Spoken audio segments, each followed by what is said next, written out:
সুন্নাহকে যদি আমরা জিজ্ঞেস করি, বিশ্বনবী রেখে যাওয়া সুন্নাতে যদি আমরা একটু তালাশ করি, একটু স্ক্যানিং করি, একটু চোখ গোলাই, তাহলে সুন্নাহ আমাদেরকে বলে বেশি বেশি নফল ইবাদত করো আর আল্লাহর নৈকট্য হাসিল করো। সুবহানাল্লাহ পড়বেন না? কোরআন বলেছে সেজদায় লুটিয়ে পড়ো। যা যা বললাম আমি ওঠার আগে জিজ্ঞেস করে আবার শুনে যাব, কারণ আমি মনে করি এটা ক্লাস। এটা কি ক্লাসে পড়া দেওয়া নেওয়া আছে না নাই? এতক্ষণ পড়ানোর পরে জিজ্ঞেস করার দরকার আছে না নাই? কোরআন বলছে কি আর সুন্নাহ কি বলে? নফল ইবাদত। আওয়াজ করে বলতে হবে, সুন্নাহ কি বলে?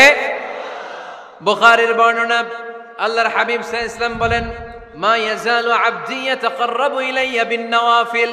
বান্দা যত বেশি নফল ইবাদত করতে থাকে, করতে করতে করতে করতে বান্দা আমার কাছের নৈকট্য প্রাপ্ত বান্দা হয়ে যায়।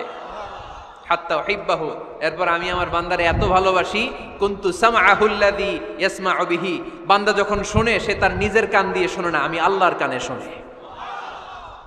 কুনতু বাসারাহুল্লাযী ইউবসিরু বিহি। বান্দা যখন দেখে নিজের চোখে দেখে না, আমি আল্লাহর চোখে দেখে।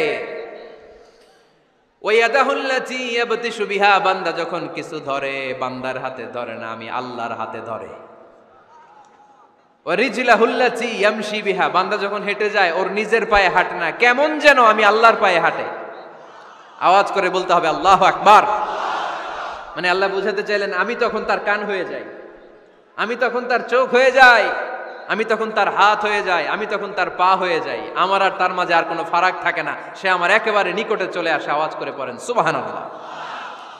তাহলে বান্দা যখন নফল ইবাদত করে তখন বান্দার হাত আর বান্দার হাত থাকে না, ওইখানে আল্লাহর হাত যুক্ত হয়ে যায়। বান্দার পা থাকে না, সেখানে আল্লাহর পা যুক্ত হয়ে যায়। বান্দা যখন দেখে নিজ চোখে দেখে না, আল্লাহর দৃষ্টিশক্তি সেখানে যুক্ত হয়ে যায়। চিল্লায় বলেন ঠিক কি না? এজন্য নফল ইবাদত করতে রাজি আছেন তো? সুনানে তিরমিজির বর্ণনায় আল্লাহর হাবিব সাল্লাল্লাহু আলাইহি ওয়াসাল্লাম বললেন, হাদিসে কুদসি, কিয়ামতের দিন বান্দার যখন ফরজে ঘাটতি হবে, কিসে ঘাটতি হবে? ফরজে। আল্লাহ পাক বলবেন, উনজুরু হাল্লি আবদি মিন তাতাওয়ু। ও ফেরেশতারা দেখো তো আমার বান্দা নফল করছে কিনা। ফরজে যেহেতু তার ঘাটতি, দেখো তো আমার বান্দার কোনো নফল ইবাদত আছে কিনা। ফেরেশতারা বলবে আছে। আল্লাহ বলবেন তাহলে ফরজগুলার যেহেতু ঘাটতি, নফল থেকে কিছু এনে ফরজে বসাই দিয়ে ওগুলোর ফরজ বানায় দাও। এজন্য নফল ইবাদতের দরকার আছে না নাই? ফরজ তো করাই লাগবে, এটা কম্পালসারি, এটার মাফ নাই, এটা অব্লিগেটরি। নফল করে আল্লাহর কাছে যাওয়া যায়। নফল হচ্ছে ওভারটাইম। নফল ইবাদত কেমন? আওয়াজ করে বলেন। তাহলে কোরআনের আলোকে আমরা জানলাম যে আল্লাহর কাছে যেতে হলে কি করতে হয়? সেজদা দিতে হয়। আর সুন্নাহর আলোকে আমরা জানলাম আল্লাহর কাছে যেতে হলে কি করার মাধ্যমে কাছে যেতে হয়? আওয়াজ করে বলেন। নফল ইবাদত করতে রাজি আছেন সবাই? সবচাইতে শ্রেষ্ঠ নফল ইবাদত হচ্ছে কোরআনের তেলাওয়াত, ঠিক কি না? আল্লাহর হাবিব সাল্লাল্লাহু আলাইহি ওয়াসাল্লাম বললেন, নফল ইবাদতের মাধ্যমে আল্লাহর কাছে যেতে চাও, নৈকট্যপ্রাপ্ত বান্দা হতে চাও, আফদলুল ইবাদাতি তিলাওয়াতুল কোরআন। সবচাইতে যত নফল ইবাদতের লিস্ট হতে পারে, এই লিস্টে র্যাঙ্কিং এ 1 নাম্বার থাকবে কোরআনের তেলাওয়াত। এই কোরআন তেলাওয়াত করতে রাজি আছেন তো? তাহলে কোরআন তেলাওয়াত করব। 2 নাম্বার তাহাজ্জুদের সালাত পড়ব। কিসের নামাজ? হুজুর ফজরই পড়তে পারি না। ফজরই যে ফজর পড়ে তার জন্যই না তাহাজ্জুদ, ঠিক কি না?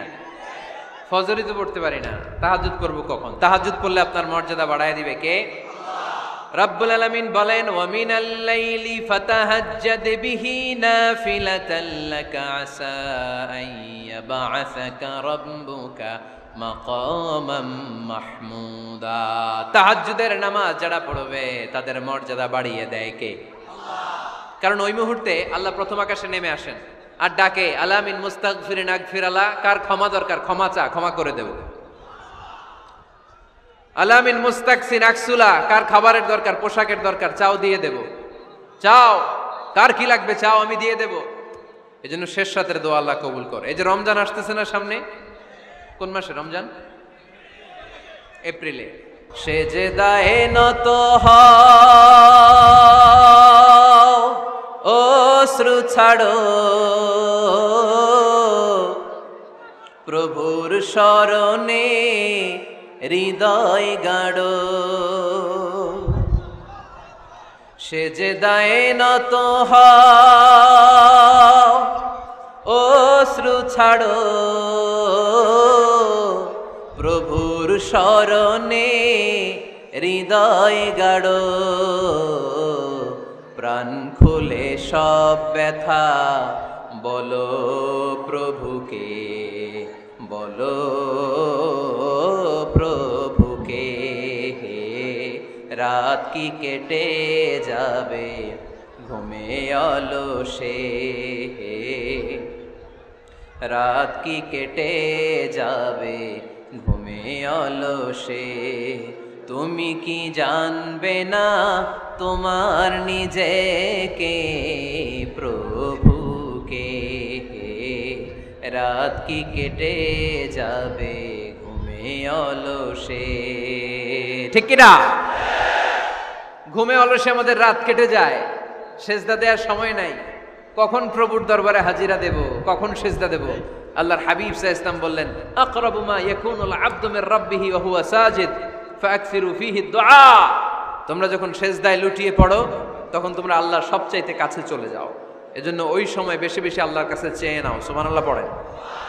মনের যত আকুতি আছে, যত জ্বালা আছে, যত বেদনা, সেজদায় পড়ে আল্লাহরে বলার দরকার আছে না নাই? কারণ কেউ যেটা শোনে না, শোনে কে? পরীক্ষায় ভালো করতে চান, সেজদায় লুটিয়ে পড়ে আল্লাহরে বলেন। নেককার স্ত্রী চান, সেজদায় পড়ে আল্লাহরে বলেন। নেককার সন্তান চান, সেজদায় লুটিয়ে পড়ে আল্লাহরে বলেন। বিসিএস পরীক্ষায় টিকতে চান, সেজদায় লুটিয়ে পড়ে আল্লাহকে বলেন। পাসপোর্ট দিয়ে রেখেছেন, ভিসা হয় না, সেজদায় লুটিয়ে পড়ে আল্লাহরে বলেন। মনের যত জ্বালা, যত যন্ত্রণা, যত আকুতি, যত হাহাকার, সেজদায় লুটিয়ে পড়ে আল্লাহরে বলেন। কারণ আল্লাহর দরবার এমন দরবার, এই দরবার থেকে কেউ কোনোদিন খালি হাতে ফিরে না। চিল্লায় বলেন ঠিক কিনা? কেউ ফিরে না খালি হাতে আল্লাহরে তোর দরবারেতে, তাই না? পড়েন সবাই, কেউ ফিরে না। আকরাবু মা ইয়াকুনুল আবদু মির রাব্বিহি ওয়া হুয়া সাজিদ। বান্দা যখন সেজদায় লুটিয়ে পড়ে, বান্দা আল্লাহর সবচাইতে কাছে চলে যায়। এই কথাটা মনে থাকবে আপনাদের সবার। আমরা কখন আল্লাহর সবচেয়ে কাছে যাই? আওয়াজ করে বলেন। যখন আমরা সেজদায় পড়ে থাকি। আপাত দৃষ্টিতে মনে হয় সেজদাটা যখন দেই জায়নামাজের উপরে আমার কপালটা পড়ে, সেজদাটা যখন দেই মসজিদের টাইলসের উপরে আমার সেজদাটা পড়ে, সেজদাটা যখন দেই মনে হয় যে মসজিদের কাপড়ের উপর আমার কপালটা পড়ে। কিন্তু বিশ্বনবী বলেন না, তোমার কপালটা আল্লাহর কুদরতি পায়ের উপরে পড়ে। আকরাবু মা ইয়াকুনুল আবদু মির রাব্বিহি ওয়া হুয়া সাজিদ। বান্দা যখন সেজদায় লুটিয়ে পড়ে, বান্দা আল্লাহর সবচাইতে কাছে চলে যায়। তাহলে কোরআন আমাদেরকে জানালো, যদি আল্লাহর প্রিয় হতে চাও সেজদায় লুটিয়ে পড়ো। আল্লাহর প্রিয় হতে চাইলে কি করব? আওয়াজ করে বলেন কি করতে হবে? আল্লাহর হাবিব সাল্লাল্লাহু আলাইহি ওয়াসাল্লাম লম্বা সময় ধরে রাতে সেজদায় পড়ে থাকতেন। আল্লাহর হাবিব সাল্লাল্লাহু আলাইহি ওয়াসাল্লামের সাহাবারা সব সময় লম্বা লম্বা রুকু দিতেন, লম্বা লম্বা সেজদা দিতেন। কিন্তু আমরা রুকুর মধ্যে তাড়াহুড়ো করি, সেজদা দিতে যে তাড়াহুড়ো করি, এরকম আছে না নাই? নিমসার এলাকায় এরকম কেউ নাই আলহামদুলিল্লাহ। আপনারা তাড়াহুড়ো করেন? করবেন না আমার ভাইয়েরা। There is no rushing in সালাহ। সালাতে তাড়াহুড়ো নেই। There is no hastiness in সালাহ। সালাতে কোনো তাড়াহুড়ো নেই। সল্লু সলাতান মুআদ্দিহ। এমন ভাবে নামাজে দাঁড়াবেন মনে করবেন এটাই হতে পারে আমার জীবনের শেষ নামাজ, ঠিক কিনা? পারফর্ম দ্য সালাহ as if this is your last and final prayer. এমন ভাবে মুসল্লায় দাঁড়ান মনে করেন এটাই হতে পারে জীবনের শেষ নামাজ। This is my last chance. এখন বাজে 3:30। কেউ যদি বলে আসরের যে নামাজটা পড়বেন এটাই আপনার জীবনের শেষ নামাজ, ওই নামাজ আপনি তাড়াহুড়া করবেন? কথা বলেন। আরে কাঁদতে কাঁদতে আপনি শেষ।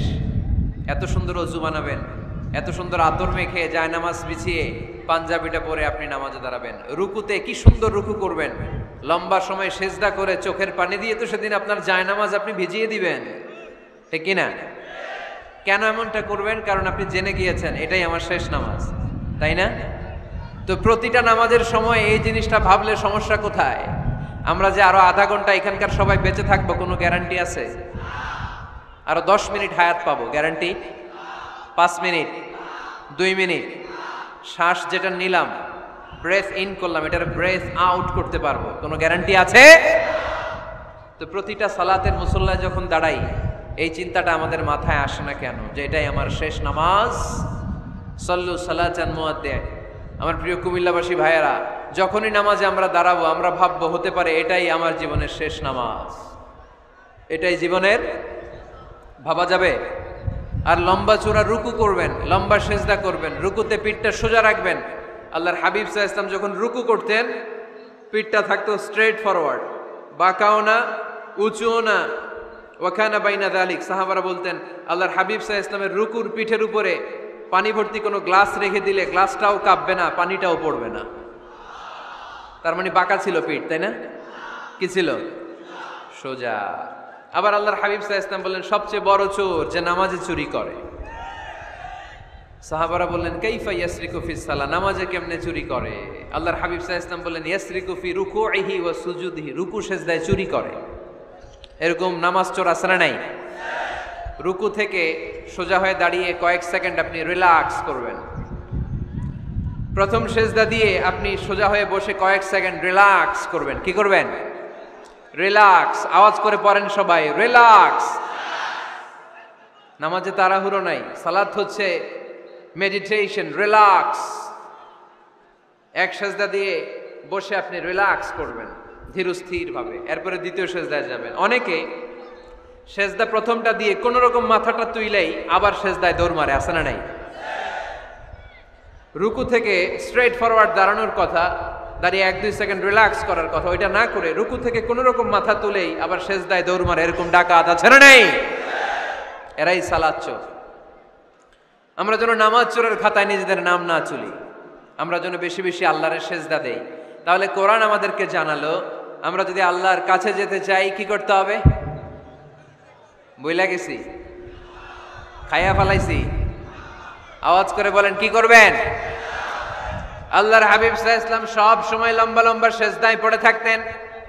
আল্লাহর নবীর সাহাবারা সব সময় লম্বা লম্বা সেজদায় পড়ে থাকতেন। আল্লাহ বলেন তারাহুম রুকআন সুজদা।